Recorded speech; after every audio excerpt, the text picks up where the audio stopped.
Hey y'all, and welcome back for another video. If you are brand new to the channel, first of all, welcome. Thank you so much for clicking on my face. As y'all can tell by the title of this video, it's pretty much just a chit chat, y'all. I really feel like I want to take y'all on my journey to becoming a pharmacist, kind of where I am today, because I feel like the videos that I do, I don't think you'll understand the context unless I kind of share my journey. So I wanted to take it a step back, even though I've done multiple videos at this point, to kind of reintroduce myself, reintroduce my journey. I do have a pharmacy playlist, so if you have not already checked that out, please make sure you do. And as always, if y'all have any topics or videos that y'all would like me to do related to pharmacy, please leave them below in the comments. Send me an email, do what you need to do. I am here for y'all, so definitely reach out, engage with me in the comments. I love when y'all check in, so definitely keep the comments rolling. So without further ado, I do want to kind of get a little serious, but not really, y'all. It's still gonna be very chill, but I'm gonna start all the way back from, should I do high school or college? Probably college. I'm gonna start from college, undergrad, and take you all the way to where I am today. So if you want to hear about my journey to becoming a pharmacist, stay tuned. Get your life, plan it out. You can go as far as you can dream. Edges lay, curls popping. She's a doctor of pharmacy. So first things first, before we get into my journey, I do want to just say, in total or in summary, my journey to pharmacy was not easy. I say that in a lot of my videos because really it wasn't, y'all. It wasn't. There were long nights, there were tears shed, laughter had, like all of the emotions, y'all, when I was going through my pharmacy school program, even in residency. Like I'll talk about that a little bit later in the video, but I say all that to say I do want to open up the video with encouragement. Y'all know I'm all about positive energy. And so if you're watching this video, you're in pharmacy school, you're thinking about joining the pharmacy profession, you have pretty much passed high school, graduated from high school, and now you're thinking about colleges and pharmacies on your mind. Whatever the case may be, wherever you are in your journey, if you're already a pharmacist, y'all keep going, like keep going. Apply for that job, apply for that pharmacy school, apply for that residency, like do what you need to do and put your best foot forward, okay? You got this, you got this. So the reason why I did this video, I hinted at it in the beginning, but pretty much I want to take you all from the beginning all the way up to now. So first of all, we're gonna start with undergrad, okay? So shout out to the HBCUs. I did attend Norfolk State University. My undergrad was a time, okay? We had a time. A time was had, okay?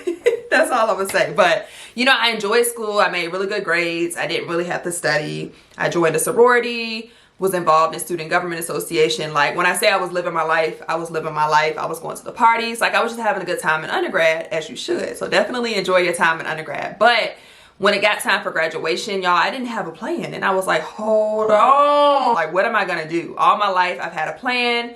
I've been an A student. Like, what's happening? So I knew I wanted to help people. And at the time, we didn't have anything but pre-med. So it was either you do chemistry or chemistry pre-med. I knew I didn't want to do medical school. So I ended up doing just chemistry. So I ended up doing an internship at VCU. It was called the Student Academic Enrichment Program, SAEP.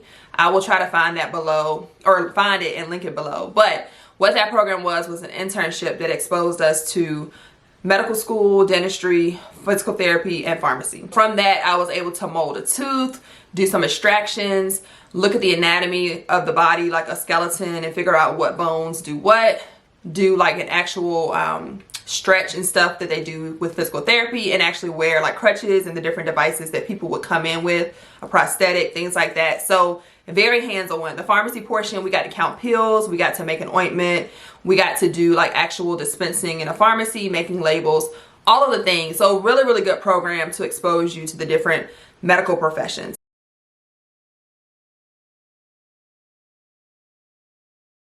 And so at that point, ruled out dentistry.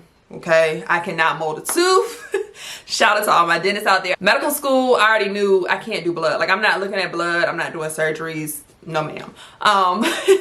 Physical therapy, I never really was interested in physical therapy, but it was part of the program, so cool, I did it, and again, I wasn't interested.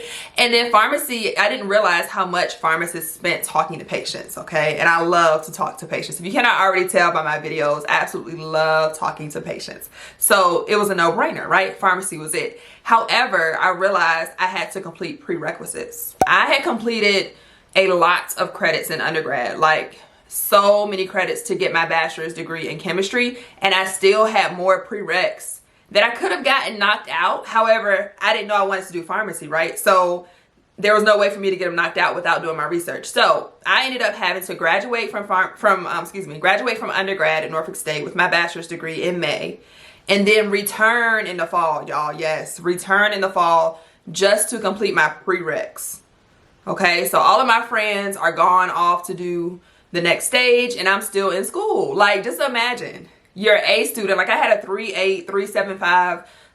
I want to say it was a 3.76. Girl, don't get me the line. 3.7 something in undergrad, okay? And graduated with that, got my bachelor's degree, and then I had to go back. Like, no ma'am. So that's why, I'm going to reference my video. That's why I did a video on prereqs for pharmacy school, because it's so important that you look at your prereqs, you talk to your advisor, and figure out where can you slide this in. Like, if you have an elective that you need to do, can you slide that in to where you have a prereq instead of your elective? Like, I took a dance class in college. What? Like, girl, I could have maximized those credits and taken an actual prereq. Like, all I could do is laugh at this point. But anyways, during that prereq year, when I say I was working at Walgreens, I literally was a cashier, y'all. Let's talk about dedication and humble, okay? I was a cashier because I knew that I couldn't go straight into pharmacy tech. Like, they were not hiring pharmacy technicians. However, as a cashier, when the pharmacy got busy, if you've ever been in Walgreens and they say, I see 3 in the pharmacy, that means you see 3 people, I need help. So if you ever hear that intercom in Walgreens, not me sharing top secrets, but no, if you ever hear that intercom in Walgreens, that just means they need help. So as a cashier at Walgreens, once they made that call, who was the first one sprinting to the back, y'all? Me. So I would go back there and help them. I didn't know anything about an insurance claim, a third-party rejection, a TPR is what they used to call it. I didn't know anything about that. I would just be like, hey, how can I help you? And they would say, yes, I'm here to pick up for Jones. I would look them up and try to find it. If I couldn't find it, I would ask the technician. So that was like my first introduction to pharmacy before I got into pharmacy school. So fast forward, or back up a little bit, sorry. So after I finished my prereqs, I was able to apply, and I did end up getting into my dream pharmacy school, which actually was my dream undergrad school, which was VCU. So shout out to the Rams. Definitely enjoyed my experience. But I also applied to another university, which at the time their accreditation was like up and down. And so at my interview, I actually asked the team, I said, what are your plans to pretty much strengthen the program to make sure that you all don't lose your accreditation? So here I am. I have no pharmacy school offers yet. And I am an undergraduate, well, I'm a graduate, excuse me. I am a graduate from my undergrad, asking them and their doctors, me, my little old self in the interview, y'all. I remember this like it was yesterday. Asking them, like, talk about goals. I literally asked them in the interview, what are your plans to get your stuff together, pretty much, in a professional way. But I needed to do that because I needed clarity on if I'm investing thousands, hundreds of thousands, y'all, not just hundreds, not just thousands, a lot of money into this program to get an education. Am I going to get a qualified education? Number one. Number two, is it going to be reputable? Like, when I graduate, the worst thing that can happen is you graduate from a program that has lost their accreditation. Like, no ma'am, who's going to hire me? Who's going to accept me? So a lot of those questions were going through my mind. Got an offer, declined that offer at that school, and ended up interviewing at VCU, got accepted. So remember, I'm a 3.7 student coming in. I knew everything in undergrad, didn't really have to study coming into pharmacy school. My very first year of pharmacy school, easy breezy, okay? It was a lot of background in my strong sciences, maths, and I just felt like this is gonna be a breeze. So it wasn't until second year, first semester, when we got into the actual clinical pieces. So what are the mechanism of actions? What is a pathophys and what's actually happening in the body with this disease state? How are your organs functioning, and how does this medication come into play, or how does this disease state affect the cycling paths or the pathway of the medication or what have you. I'm just talking in broad terms right now. But that transition, so I went from knowing 1 + 1 = 2 to 1 + 3 could equal 4 if it's this patient, 5 if it's that patient. But if the 3 has a little if the 3 is a little thick on the top, then it's contraindicated. But if it's not, then you can use that. But you could also use it for this other indication. So if the patient comes in like, y'all, it was a lot on me. When I talk about like the mistakes that I made in pharmacy school, the tips or things that I wish I knew, these are all real life experiences that I have experienced firsthand. So please, please, please make sure you watch those videos if you have not already and you're looking for tips or guidance in pharmacy school, because really at the end of the day, when I look back, it wasn't that hard, y'all. It really wasn't. I just didn't prepare myself accordingly. So say all that to say, second year pharmacy school was a struggle. Like, struggle. I'll never forget the first test we had when I was a first year student. In my group of friends, I ended up getting the highest score. And I was just like, okay then, like this is still like a breeze. Second year,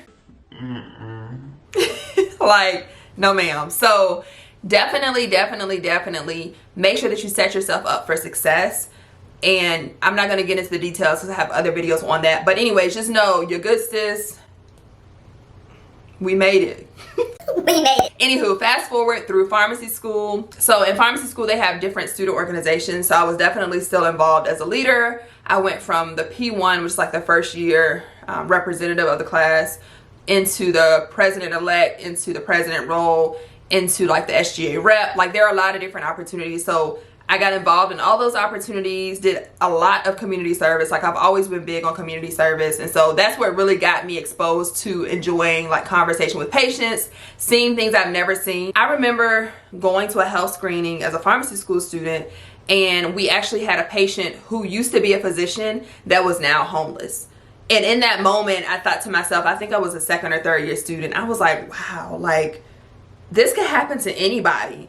And at that moment, I realized like I want to work with the underserved. So if you're not familiar with that term, the underserved are patients who either don't have insurance, they come from limited resources, they have food insecurity, meaning they don't know where they're going to get their next meal from, or they don't have the money to purchase groceries. Like people who are having hard times financially or not living in a situation that is conducive to a healthy environment. Like maybe they live in a homeless shelter or a group home, or maybe they're homeless. All of these patients, they are pretty much who I was exposed to throughout my whole pharmacy school journey. And I talk about that in my videos as far as selecting the school, because I feel like my school had a lot to do with my exposure to that population. So anyways, I'm very near and dear to that population, long story short. And so moving forward, I got a lot of community service, leadership, and so all of those were helping me to build my resume. Did I have the grades like the 4.0? Absolutely not. But I did have the well-rounded piece, okay? So that's gonna come into play a little bit later. So after I graduated from pharmacy school, before I graduated and I finished my courses, I did my rotation. So my fourth year, I did all of my rotations, and on each rotation, I went above and beyond. I was on calls. Even if I didn't have a genuine interest on the group project, I was still involved. I was asking my preceptors, what can I do to assist? Are there other projects I can do? And all of that to this day helped me stand out, right? So when I went to apply for residencies, I had strong letters of recommendations from my actual preceptors from my fourth year because of the impact that I made. So each rotation is only a month, but the impact that you can make in that month, your preceptors see your hard work. So if there's a patient that needs a little extra time, have that patience and spend that extra time with that patient. Help them feel better. Walk out to the aisle. If you're at a Walgreens on a rotation, walk out to the aisle with a patient and help them find a product. Show up on time, be professionally dressed. Don't show up hungover. I mean, I've seen all this, y'all. I'm not even exaggerating. Don't show up with holes in your clothes, stains on your clothes. Like, be professional in all aspects and it'll carry far. So I was able to get really strong letter of recommendations. And so now it came time for residency. And residency is very, very, very competitive. I also talk about that in my videos. I have a residency interview video. Check it out if you're interested. So here I am. a VCU almost graduate, because I hadn't graduated yet. I didn't know what I wanted to do, right? It wasn't until my 4th year of pharmacy school. So I had gone through all of my classes, and it wasn't until I was on my rotation at the VA, and I was like, oh my gosh, I love talking to patients. Like, I got so excited. I would leave I would leave rotation every day excited. Like, oh my gosh, let me tell you about this patient. This is what we were able to do. It was so much fun. Like, all the things were lining up. So I was like, this is what I want to do. Like, ambulatory care is it. And diabetes has always been my favorite disease state. And we did a lot of diabetes during that rotation. So I knew I wanted to do that. And I knew I wanted to apply for residency. However, this was my first time ever hearing about residency in October, and you have to apply by December, January. So now I'm like, oh my gosh, what am I gonna do? So I ended up pretty much asking for letters. So I reached out to all of my preceptors that I wanted to write me letters. My whole application process was very, very stressful. However, I did what needed to be done, applied, right? So I applied to a lot of programs, and I just prayed to God, like, please give me one interview, God. Please, please, please give me one. Like, all I need is one interview. So sure enough, y'all, I got my one interview. Like, I can still feel the feeling that I felt on that day, y'all. I couldn't believe it. Like, I was like, oh my gosh, like, oh my gosh, all I need is one chance. Like, literally, all you need is one chance, okay? Went all the way to Alabama, first of all. And I'm not from nobody's South. Like, Virginia is not the South. But anyways, I went all the way to Alabama, interviewed for my PGY1, and I got it. So fast forward, went to my PGY1. I'm the only one in Alabama. Granted, I knew like 2 or 3 people from my undergrad that lived in Alabama, but I was there by myself, found an apartment without knowing what side of town to live on, what was a safe area, like none of that. And then on top of that, I was the only resident at my site. So just imagine, and on top of that, y'all, the icing on the cake was I was the first Black resident at that site. Girl, yes. So talk about favor ain't fair.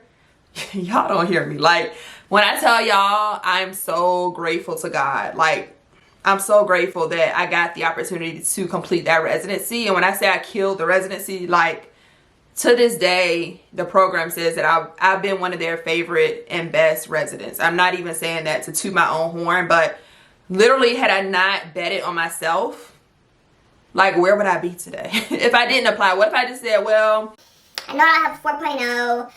I don't think I want to, like, apply to Alabama. They don't even know my school in Virginia. Like, there's so many pharmacy schools, right? So what if I would have counted myself out and not applied? Like, you know what I mean? So never set yourself up for failure, okay? You're going to miss 100% of the shots that you don't take.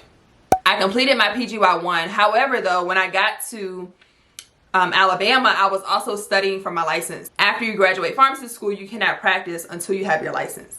Standardized tests to this day give me so much anxiety. Like, you're telling me I had to take a test on every single thing I've ever learned in pharmacy school, and I have to pass with a certain score, and I have a certain amount of time to take it, and I can't go back. Like, once you go forward to the next question, that's it. Like, whatever answer you put, that's it. And for me, during exams, like in school, I was always the one to try to go back and second guess and change. But what about, oh, I didn't think about this, let me change the answer. No, you cannot do that on your boards. Like, when you take your NAPLEX, that's it. So y'all, I never forget, I was taking my test, and mind you, I was studying while I was in residency. So they give you a grace period to take it. But if you fail your test, you only have 60 days. Like, you only have a certain time frame. You have to pass it, I think, by September or so of that year in order to stay in the residency program. So the stress was high, okay? I was stressed studying for that test. But I ended up taking the test,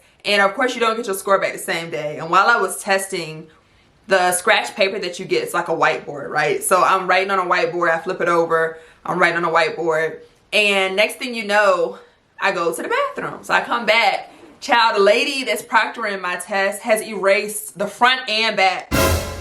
And when I tell y'all, I wanted to cry. Like, whoo, I data dumped everything I knew. Like, whatever I had crammed in my head, I wrote it down. Whether it was equations, normal values for labs, side effects for different disease states, like whatever I had, symptoms, I loaded that paper down. Like, nobody asked her to erase my work. Like, to this day, I can't believe that she did that. But anyways, I passed my boards on the first go. We love to see it. So then I was able to finish my residency. The law exam you have to take per state, so that's also something that you want to be mindful of. And then I also had to take Virginia, so I had to take 2 law exams and my board exam. And I was in the midst of starting in this new town, new area, new city, new residency, new precept. Like, everything was new to me, so it was definitely a transition. My PGY1 was community, but I got some exposure to ambulatory care. So moving into my ambulatory care residency, I ended up going further down south to Mississippi. So funny story, I actually applied to where I completed my PGY2. I applied for their PGY1 program, but I didn't get an interview. However, for the PGY2 program, I applied to that same exact program, but just their 2nd year program, and I got an interview. So the message there is never stop trying. Like, always be persistent. You never know when it's your turn. So I ended up moving to Mississippi and completing my PGY2 in ambulatory care. Absolutely loved everything about that. Like, it was so much variety in the experiences that I had, and I also got exposed to disease states that I honestly hadn't touched since pharmacy school. So that's another thing about pharmacy. Sometimes you'll go into an area that's so specialized, everyone doesn't know about it. So once you graduate pharmacy, well, we know about it or we know of it, but we haven't worked in it. So for instance, cystic fibrosis is what I had experience with. However, a lot of my classmates, we get 1 lecture on, it's called CF, that's the acronym for cystic fibrosis, but we get 1 lecture of that in pharmacy school, and that's it. So out of all of the credits that you take, you only have 1 hour, 1 or 2 hours, if that, talking about CF. And after that, it's like, if you see it, you see it. If you don't, you don't. Anywho, fast forward, girl, because I'm very, very long-winded. My PGY2 was a very, very good experience. I also got to precept students, and at that moment, I'm like having imposter syndrome like the whole time, because I'm like, I'm really a PGY2 resident. Like, little old me who got 1 offer for PGY1 is now a PGY2. Not to mention I had multiple offers for my PGY2. So I actually interviewed at multiple sites for my 2nd year residency. Whereas before, for my 1st year residency, I was like, Lord, please give me 1, just give me 1 chance. So that just goes to show my growth and my confidence in my skills. I always say, you can teach anybody anything, right? But you can't, what's the word? What's the saying, y'all? You can train a brain, but you can't train a heart. So if you didn't get it, y'all, if it went over your head, let me break it down. I can train you to learn quickly, I say something and you remember it. Like, you can train a brain 100%. However, a heart, like, you cannot train a heart. And I know that I have a heart for my patients. I know that I'm going to go the extra mile. I know that I'm going to figure out the answer for my patients. I may not know the answer right now in this moment.